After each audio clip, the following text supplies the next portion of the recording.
Welcome to the Lotus Lowdown. Today we are going to finish up our lesson on the 7 toxic behaviors you should never tolerate. Forcing dependence. Some couples have one partner who pays most of the bills and does the behind the scenes paperwork. This decision may be multiply agreed upon and part of the disruption of roles and duties in the relationship. Sometimes, however, it can be a toxic behavior that aims to leave you powerless and dependent on your partner. When you don't have access to money accounts, aren't permitted to read documents, or are kept in the dark about certain things, you may find you need to rely on your partner to make decisions. This may make you more likely to stay in an abusive situation because you don't have the resources to leave or aren't sure how you can exit without losing everything. Examples of forcing dependence. Don't worry about finances. I'll take care of everything and I'll give you an allowance every month. All of your important documents are in my safe. You'll lose them, otherwise you don't need a car. I can drive you wherever you need to go. We'll be right back for more of the lowdown after this.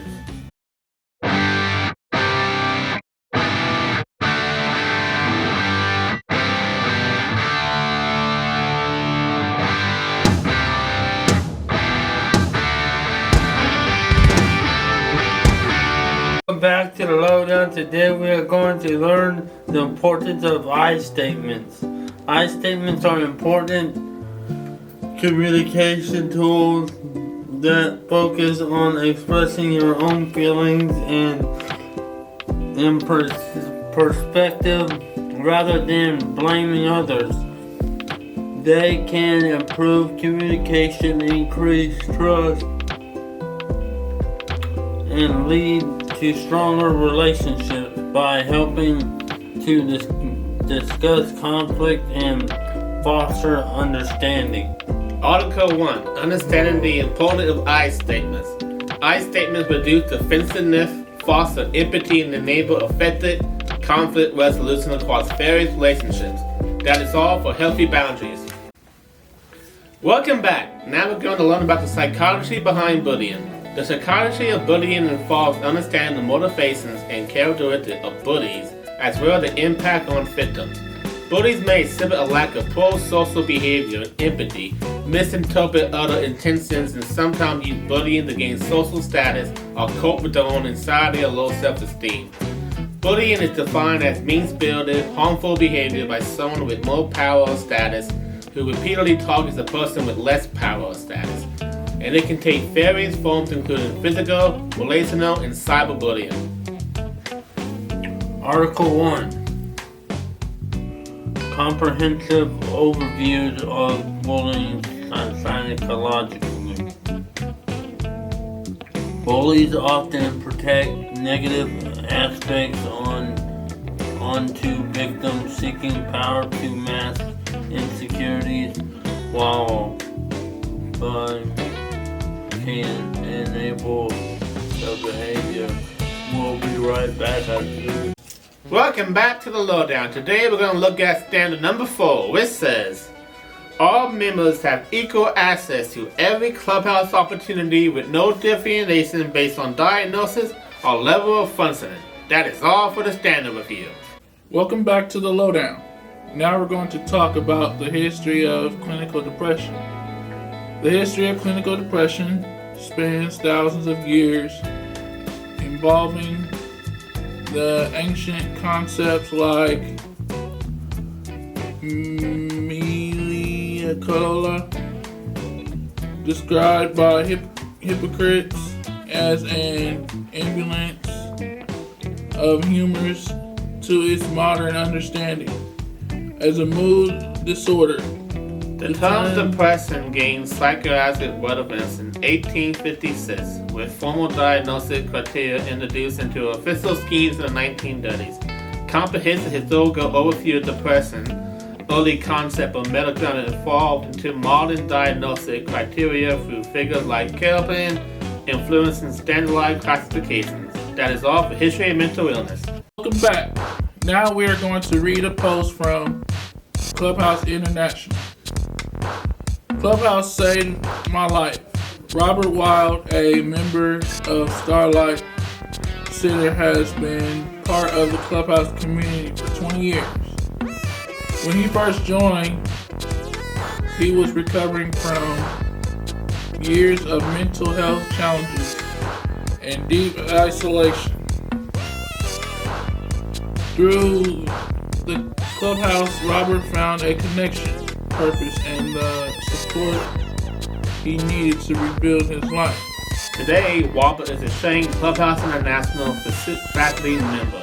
His travel to accredited clubhouses serve on multiple mental health boards in Western Massachusetts and shares the recovery story to inspire others.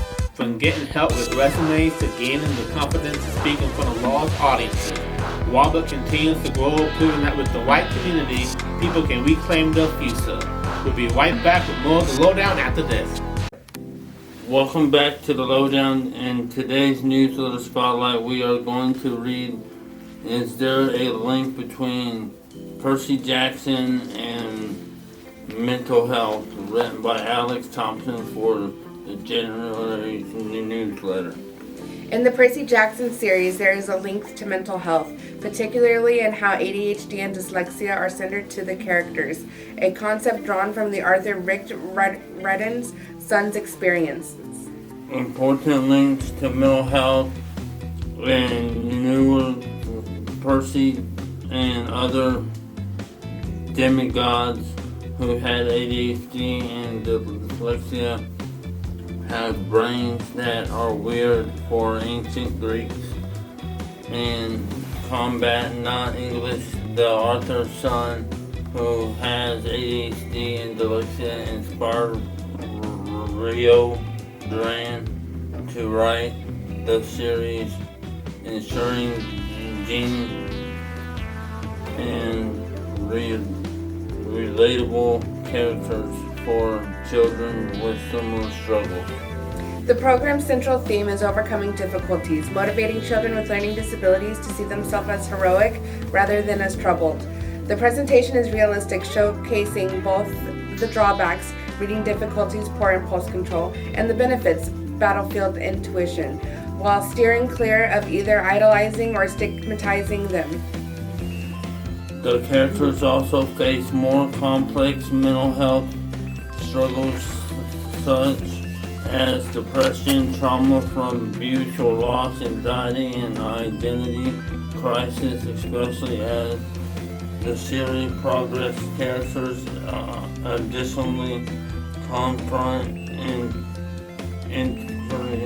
issues such as depression, trauma, including PTSD stemming from abuse or loss, anxiety, identity crisis, throughout later series. That is all for the newsletter spotlight. Hello, Andrew. How you doing today? I'm doing good. Okay, that's good. I'm doing pretty good. Nice to meet you. Nice to meet you. What made you want to start singing? When I was about 13, I got interested in music, and I went to church with my parents and got interested in singing different songs. Oh, cool. Mm-hmm. Do you have a favorite song you like to sing? Hoist the Colors by, I think The Bass Gang. The Bass Gang. Cool. That sounds like a pretty cool name. What inspires you? I like to hit really low notes. Mm-hmm. Good. What are your plans for your music in the future? I would like to possibly join a group or something. Wow. What are you going to sing for us today? Hoist the Colors. Oh, nice. Your favorite song. Okay, good. Okay, that's good. We did it. That's good.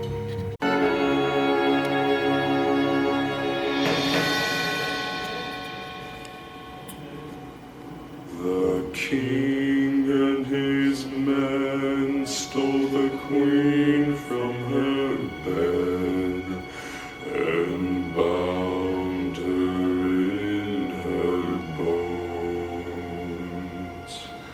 The seas be ours, and by the powers where we will we roam.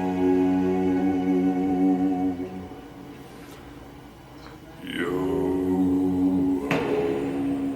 all hands, hoist the colors high. Heave-ho, thieves and beggars, never shall we die.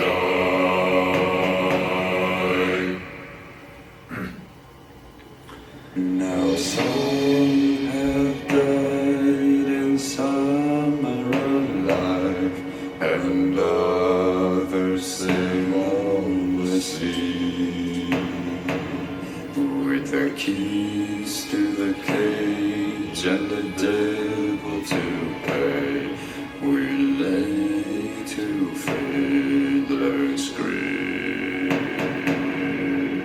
Yo-ho, all hands, hoist the colors high. Heave-ho, thieves and beggars, never shall we die. Yo-ho, all together, hoist the colors high. Heave-ho, thieves and beggars, never shall we die.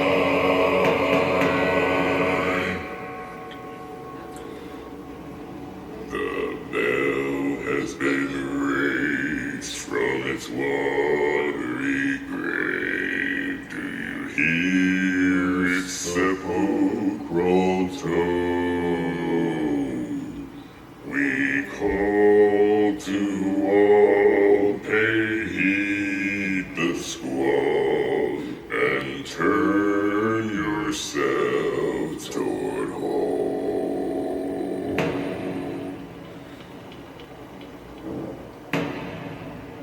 Yo-ho,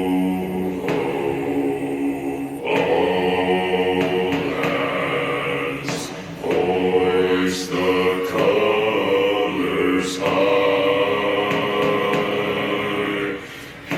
Heave-ho, thieves and beggars, never shall we die.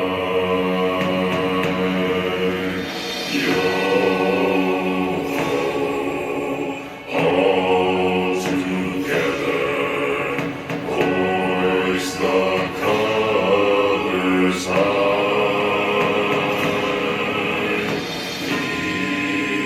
Heave-ho, thieves and beggars, never shall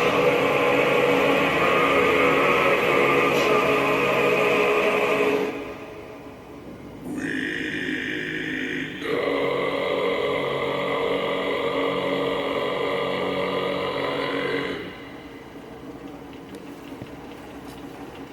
Welcome back once again, ending our episode with some celebration of Jose for fixing the minivan's door.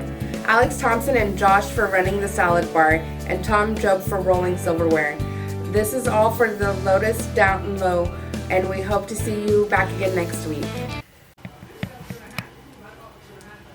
Why is it focused on something? Okay, action. Wait, hold on, sorry.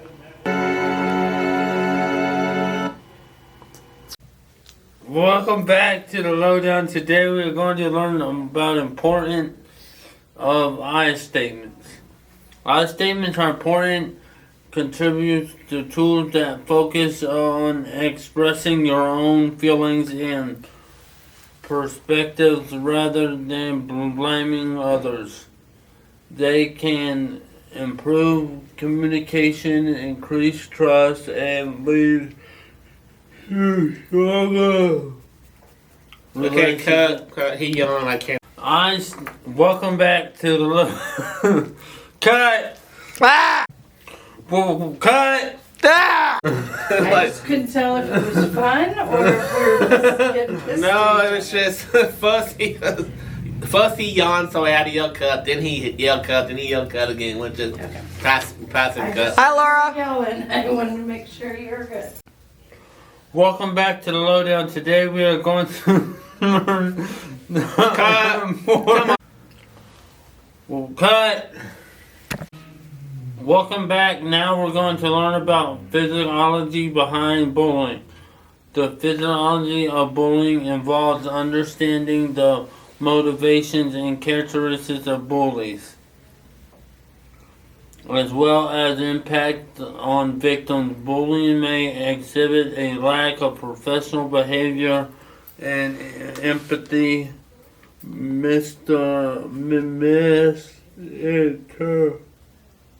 Cut.